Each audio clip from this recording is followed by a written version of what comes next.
योग is not exercise, योग is not stretching, योग आपके अंदर की जर्नी है और अलाइनमेंट आपका सही करती है। युज्यते अनेन इति yoga, that by which one is joined is योग। जुड़ाव जो कि इंडिविजुअल कॉन्शियसनेस अर्थात जीव आत्मा का यूनिवर्सल कॉन्शियसनेस अर्थात परमात्मा से हुए। श्रावण का महीना है और हम सब महादेव की साधना कर रहे हैं, तो मुझे लगा कि अष्टांग योग से बेटर और क्या मार्ग होगा आप सबके साथ शेयर करने के लिए, क्योंकि ये एक ऐसी साधना है जिसमें सिर्फ परमार्थ का मार्ग ही नहीं, लेकिन आपका इस रियलिटी में आपका सोशल कंडक्ट, आपका इनर कंपस, आपका सेल्फ डिसिप्लिन क्या होना चाहिए वो सब कुछ भी निर्धारित करती है। जैसे आपके जो पहले दो चरण हैं, यम और नियम। यम अर्थात आपका सोशल कंडक्ट कि आपको एक्सटर्नल वर्ल्ड के साथ कैसे इंटरैक्ट करना चाहिए, तो नियम मतलब आपका सेल्फ डिसिप्लिन, इनर कंपस, आपके इनर वर्ल्ड के क्या रूल्स होने चाहिए।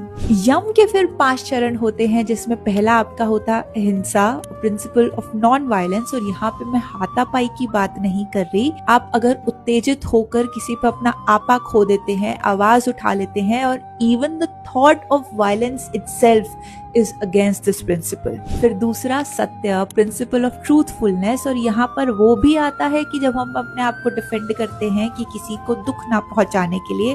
फिर तीसरा है अस्तेय, अ प्रिंसिपल ऑफ नॉन स्टीलिंग, और यहाँ पे सिर्फ किसी वस्तु के चोरी की बात नहीं हो रही।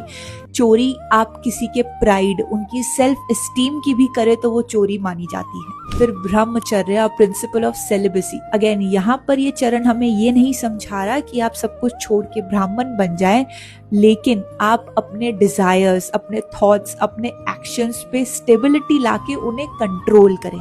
फिर यम का 5वां और अंतिम चरण है अपरिग्रह, अ प्रिंसिपल ऑफ नॉन होर्डिंग और नॉन पोजेसिवनेस। ऐसा नहीं कि वार्डरोब में कपड़ों की दुकान लगी पड़ी है और फिर भी हम दान नहीं कर पा रहे कुछ, और उसके विपरीत शॉपिंग पे शॉपिंग करे जा रहे हैं। और अगर मैं पोजेसिवनेस की बात करूं तो आजकल इंसान तो अपने प्रभु को लेके भी पोजेसिव हो जाता है कि नहीं ये मेरे प्रभु हैं, तुम इन्हें परेशान मत करो, अभी पूजा मत करो, अभी ये मत करो, अभी वो मत करो। तो अपरिग्रह का जो चरण है वो हमें नॉन होर्डिंग और नॉन पोजेसिवनेस की तरफ प्रेरित करता है।